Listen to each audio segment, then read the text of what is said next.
For me, they normally happen, these career crises, often actually on a Sunday evening, just as the sun is starting to set and the gap between my hopes for myself and the reality of my life start to diverge so painfully that I normally end up weeping into a pillow. I'm mentioning all this because I think this is not merely a personal problem. You may think I'm wrong in this, but I think that we live in an age when our lives are regularly punctuated by career crises, by moments when what we thought we knew about our lives, about our careers, comes into contact with a threatening sort of reality. It's perhaps easier now than ever before to make a good living. It's perhaps harder than ever before to stay calm, to be free of career anxiety. And I want to look now, if I may, at some of the reasons why we might be feeling anxiety about our careers, why we might be victims of these career crises as we're weeping softly into our pillows. One of the reasons why we might be suffering is that we are surrounded by snobs. Now, in a way, I've got some bad news, particularly for anybody who's come to Oxford from abroad. There's a real problem with snobbery because sometimes people from outside the UK imagine that snobbery is a distinctively UK phenomenon fixated on country houses and titles. The bad news is that's not true. Snobbery is a global phenomenon. We are a global organization. This is a global phenomenon. It exists. What is a snob? A snob is anybody who takes a small part of you and uses that to come to a complete vision of who you are. That is snobbery. And the dominant kind of snobbery that exists nowadays is job snobbery. You encounter it within minutes at a party when you get asked that famous, iconic question of the early 21st century, what do you do? And according to how you answer that question, people are either incredibly delighted to see you or look at their watch and make their excuses. Now, the opposite of a snob is your mother. Not necessarily your mother, or indeed mine, but as it were the ideal mother.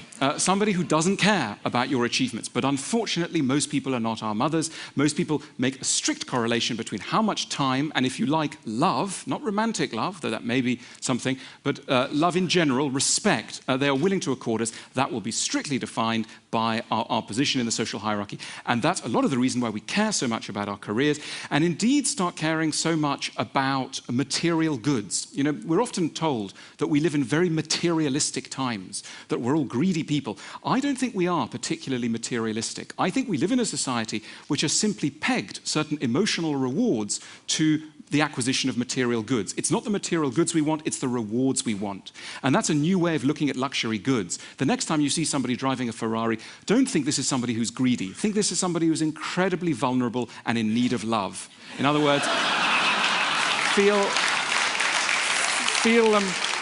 sympathy rather than contempt. There are other reasons. There are other reasons why it's perhaps harder now to feel calm than ever before. One of these, and it's paradoxical because it's linked to something that's rather nice, is the hope we all have for our careers. Never before have expectations been so high about what human beings can achieve with their lifespan. We're told from many sources that anyone can achieve anything. We've done away with the caste system. We are now in a system where anyone can rise to any position they please, and it's a beautiful idea. Along with that has come a spirit of equality. We're all basically equal. There are no strictly defined hierarchies. There's one really big problem with this, and that problem is envy. Envy, it's a real taboo to mention envy, but if there's one dominant emotion in modern society, that is envy, and it's linked to the spirit of equality. Let me explain. I think it would be very unusual for anyone here or anyone watching to be envious of the Queen of England. Even though she's much richer than any of you are, and she's got a very large house, the reason why we don't envy her is because she's too weird. She's simply too strange.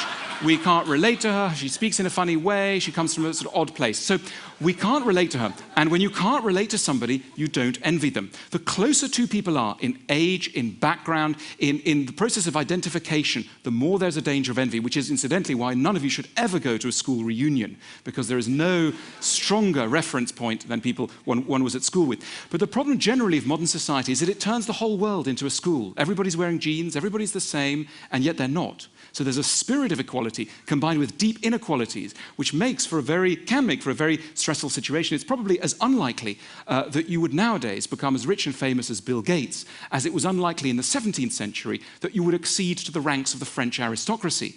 But the point is, it doesn't feel that way. It's made to feel by magazines and other media outlets that if you've got energy, a few bright ideas about technology, a garage, you too could start a major thing. And the consequences of this problem make themselves felt in bookshops. When you go to a large bookshop and look at the self-help sections, as I sometimes do, if you analyze self-help books that are produced in the world today, there are basically two kinds. The first kind tells you, you can do it, you can make it, anything's possible. And the other kind tell you how to cope with what we politely call low self-esteem, or impolitely call feeling very bad about yourself.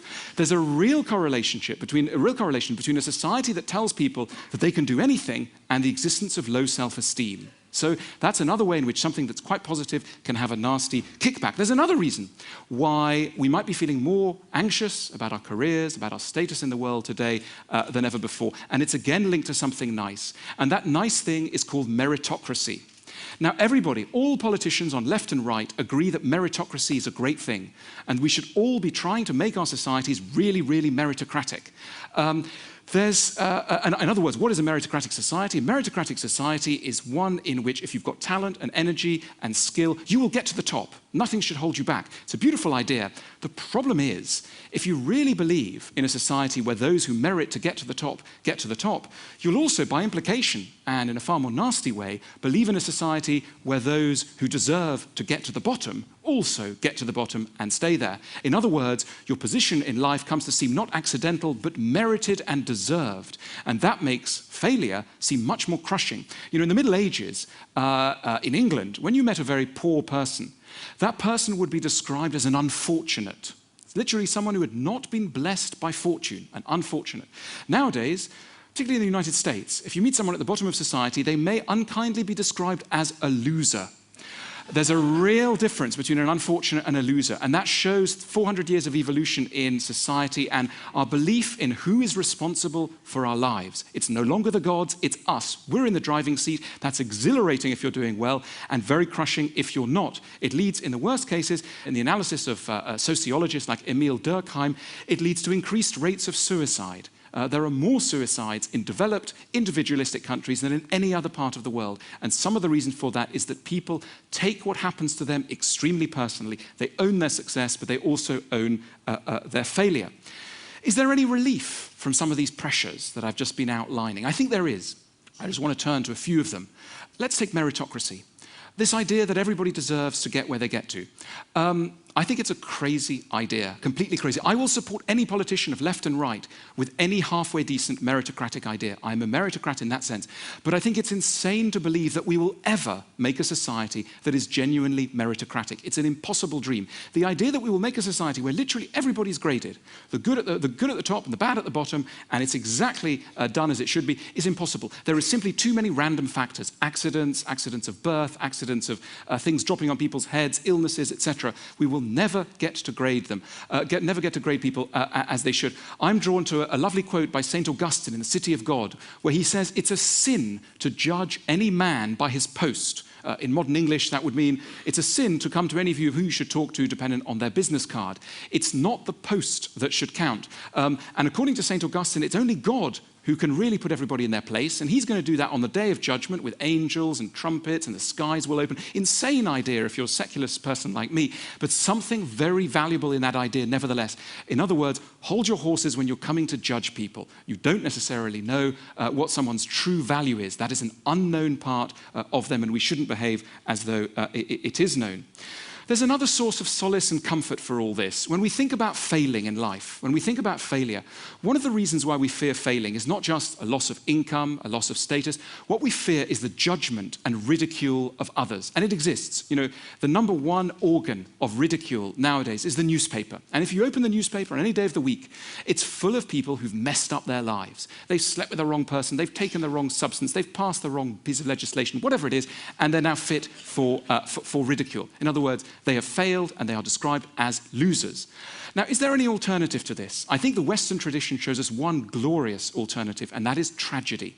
Tragic art, as it developed in the theatres of ancient Greece in the 5th century BC, was essentially an art form devoted to tracing how people fail, and also according them a level of sympathy which ordinary life would not necessarily accord them. I remember a few years ago I was thinking about all this, and I went to see the Sunday Sport, a tabloid newspaper that I don't recommend you to start reading if you're not familiar with it already.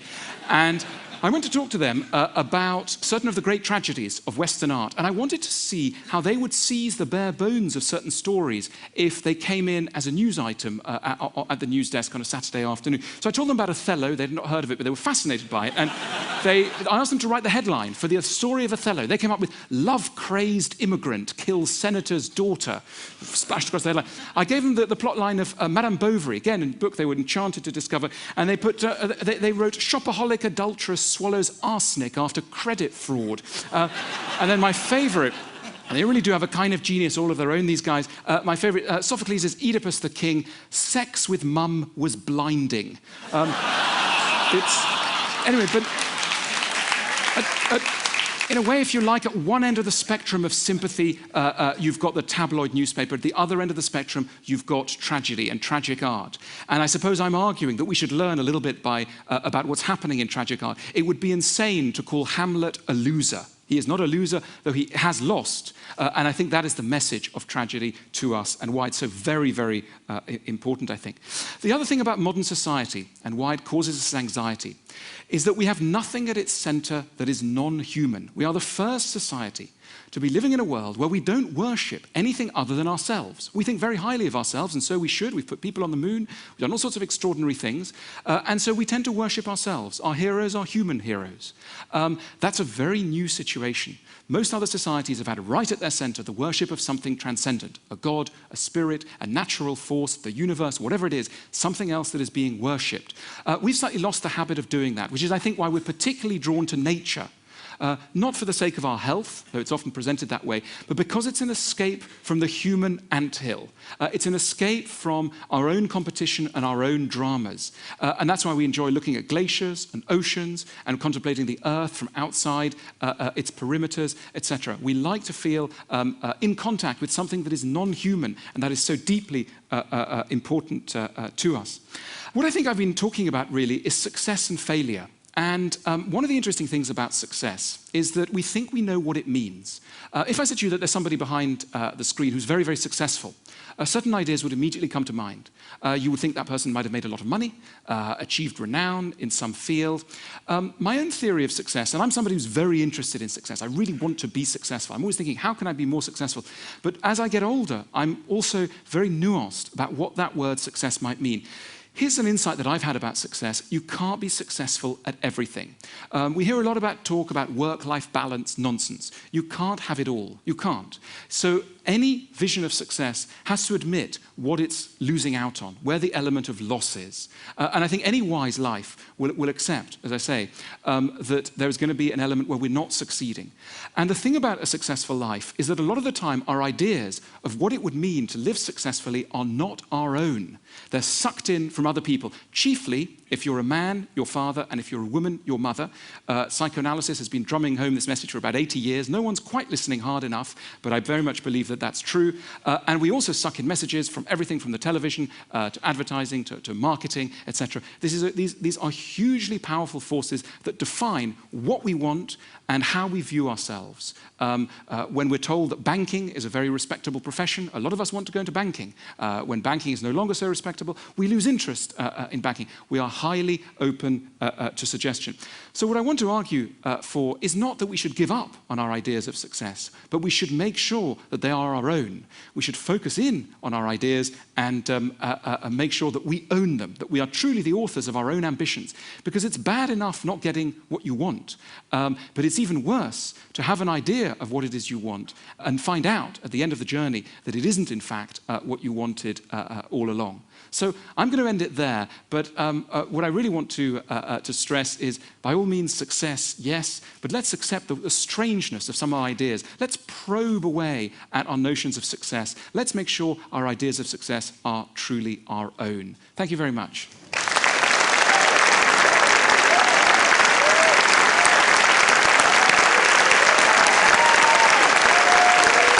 That was great. I've got a question for you.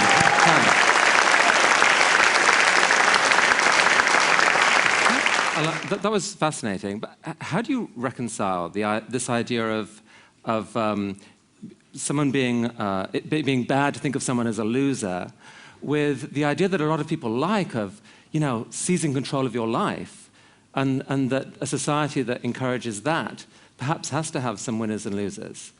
Yes, I think it's merely the randomness of the winning and losing process that I want to stress, because the emphasis nowadays so much is on the justice of everything. And politicians always talk about justice. Now, I'm a firm believer in justice.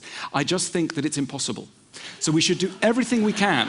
We should do everything we can to pursue it. But at the end of the day, we should always remember that whoever is facing us, whatever has happened in their lives, there will be a strong element of the haphazard. And it's that I'm trying to leave room for, because otherwise it can get quite claustrophobic. I mean, do you believe that you can combine your kind of kindler, gentler philosophy of work with a successful economy? Or do you think that you can't, but it doesn't matter that much, that we're putting too much emphasis on that? The nightmare thought is that frightening people is the best way to get work out of them. And that somehow the crueler the environment, the more people will rise to the challenge. You want to think, who would you like as your ideal dad? And your ideal dad is somebody who's tough but gentle. And that's a very hard line to make. We need fathers, as it were, the exemplary father figures in society, avoiding the two extremes, which is the authoritarian, disciplinarian on the one hand, and on the other, the lax, no rules option. Alain de Botton. Thank you very much.